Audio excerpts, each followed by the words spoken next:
9 दिसंबर को चीनी सैनिकों ने तवांग के यांगत्से में भारतीय पोस्ट को हटाकर भारतीय इलाके में अतिक्रमण की कोशिश की, लेकिन हर बार की तरह इस बार भी उन्हें करारा जवाब मिला। तवांग सेक्टर में भारतीय और चीनी सैनिकों के बीच हुई झड़प में दोनों की ओर से सैनिकों को कुछ चोटें आईं। भारतीय सैनिकों की बहादुरी के आगे चीनी सैनिक पस्त नजर आए और अपनी पोस्ट पर वापस लौट गए। रक्षा सूत्रों के मुताबिक पिछले कुछ हफ्तों में से 2 से 3 बार ऐसे मौके आए जब चीन के ड्रोन ने भारतीय सीमा के पास उड़ान भरी। इन्हें देखकर वायुसेना ने लड़ाकू विमान तैनात किए। इसके बाद चीन के ड्रोन भाग खड़े हुए। भारत की ओर से चीन का जवाब देने के लिए सुखोई 30 विमान तैनात किया गया था। ये झड़प तवांग के यांगत्से में ऐसे वक्त हुई जब भारत और चीन के बीच पूर्वी लद्दाख में पिछले 30 महीने से विवाद चल रहा है। भारतीय कमांडर ने क्षेत्र में शांति बहाल करने के इस मुद्दे पर चर्चा करने के लिए चीनी समकक्ष के साथ बैठक की। सूत्रों के मुताबिक सोची समझी साजिश के तहत 300 सैनिकों के साथ यांगत्से इलाके में भारतीय पोस्ट को हटाने पहुंचे थे। चीनी सैनिकों के पास कंटीली लाठी और डंडे भी थे, लेकिन भारतीय जवान मुस्तैद थे और उन्होंने तुरंत मोर्चा संभाल लिया। सूत्रों के मुताबिक झड़प में चीन के ज्यादा सैनिक घायल हुए हैं। वहीं भारतीय जवानों को भारी पड़ता देख चीनी सैनिक पीछे हट गए। बताया ये भी जा रहा है कि चीनी सैनिकों ने पत्थरबाजी भी की थी। भारत के 6 जवानों को इलाज के लिए गुवाहाटी लाया गया है। रक्षा मंत्री राजनाथ सिंह ने संसद में अरुणाचल में हुई झड़प के बारे में जानकारी दी। उन्होंने बताया कि भारतीय सेना ने चीन का बहादुरी से जवाब दिया। भारतीय सैनिकों ने चीनी सैनिकों को उनकी पोस्ट पर वापस भेजा। इस दौरान भारतीय सेना के कोई भी जवान का ना तो शहीद हुए और न ही कोई गंभीर रूप से जख्मी हुआ। राजनाथ सिंह के मुताबिक पीएलए के जवानों ने तवांग सेक्टर के अतिक्रमण करके यथास्थिति को बदलने की कोशिश की, लेकिन भारतीय जवानों ने दृढ़ता से इसका सामना किया।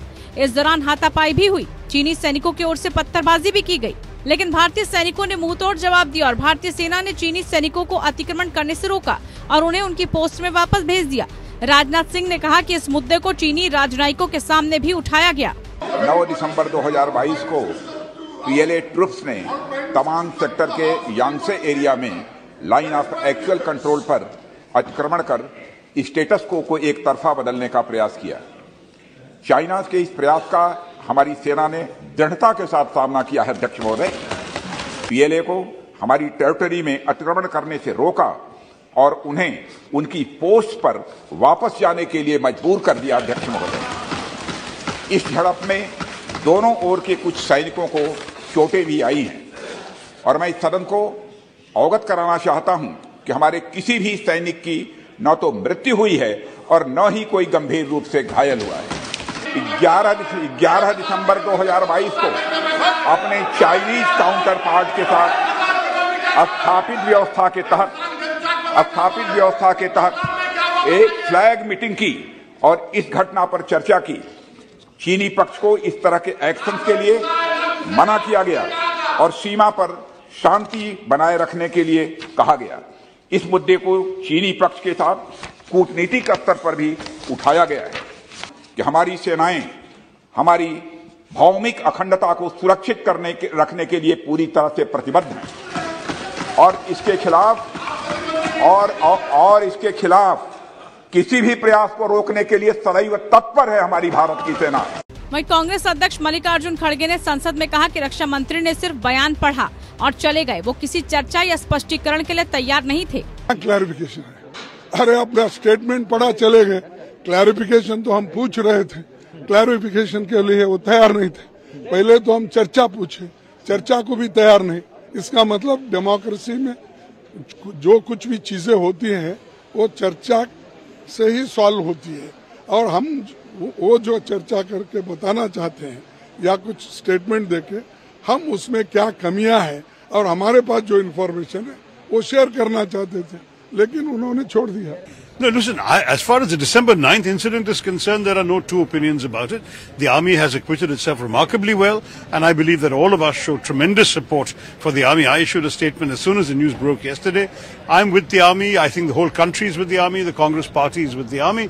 We respect the army's courage, its vigilance, and its exemplary performance in all these matters. The problem we have is not with the army. The problem we have is with the political leadership of our country. जबकि AIMIM प्रमुख असदुद्दीन ओवैसी ने कहा कि देश के प्रधानमंत्री राजनीतिक नेतृत्व के मामले में नाकाम साबित हो रहे हैं। 9 दिसंबर को ये झड़प होती है और सरकार संसद में आज बताती है। देश के प्रधानमंत्री पॉलिटिकल लीडरशिप दिखाने में सरासर नाकाम साबित हो रहे हैं 56 इंच का सीना दिखाइए, लाल आंख दिखाइए ना। 9 तारीख को ये क्लैश होता है। आज आप आकर पार्लियामेंट को कहते हैं अगर मीडिया रिपोर्ट नहीं करता तो आप तो बोलते भी नहीं, आप तो खामोश बैठ जाते। कैसे 18,000 फीट नीचे से ऊपर आकर चीन हमला करते हैं हमारी भारत की फौज के ऊपर, हमारी जमीन में कैसे आता है? क्यों आप पिछले 2 हफ्ते में कि हमने इंडियन एयरफोर्स के एयरक्राफ्ट को स्क्रैम्बल क्यों किया जब चीन के एयरफोर्स घुसना चाह रही थी उसी जगह पर? तो ये सरासर इनकी नाकामी और झूठ बोल रहे हैं। भाई लेके जाइए ना हमको, चलिए पूरे ऑल पार्टी लेके जाइए उस जगह पर जहां पर क्लैश हुआ, लेके जाइए हमको डेमसाक और डेमचौक में, देखते हैं क्या हो रहा है वहां पर। आप तो सरेंडर कर चुके हैं चीन को। रक्षा सूत्रों के मुताबिक भारतीय एयरफोर्स चीन की गतिविधियों पर लगातार नजर बनाए हुए है।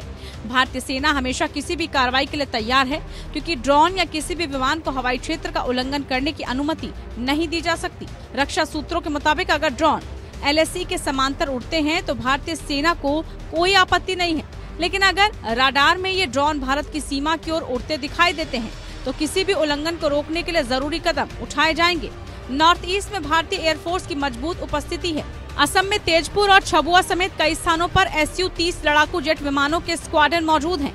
इसके अलावा पश्चिम बंगाल के हाशीमारा में राफेल जेट की स्क्वाड्रन है। इतना ही नहीं, भारतीय सेना ने असम सेक्टर में डिफेंस को मजबूती देने के लिए रूसी S-400 एंटी मिसाइल सिस्टम की भी तैनाती कर रखी है। आपको बता दें कि इससे पहले 15 जून 2020 को गलवान घाटी में भारतीय और चीनी सेना के बीच हिंसक झड़प हुई थी। चीनी सैनिकों ने भारतीय जवानों पर कंटीली तारों से लिपटे डंडों और लोहे की रॉड से हमला किया था। इस झड़प में करीब 600 लोग शामिल थे। इस झड़प में 20 भारतीय जवान शहीद हुए। चीन को भी भारी नुकसान हुआ था, लेकिन चीन ने मरने वालों का आधिकारिक आंकड़ा जारी नहीं किया था। फिलहाल तवांग में भारत और चीनी सैनिकों के बीच ताजा झड़प पर चीन ने पहली प्रतिक्रिया दी है। चीन का कहना है कि भारतीय सीमा पर स्थिति स्थिर है, लेकिन हमेशा की तरह चीन पर विश्वास नहीं किया जा सकता और भारतीय सेना चीन को मुंहतोड़ जवाब देने के लिए पूरी तरह से तैयार है। Bureau report, APN news.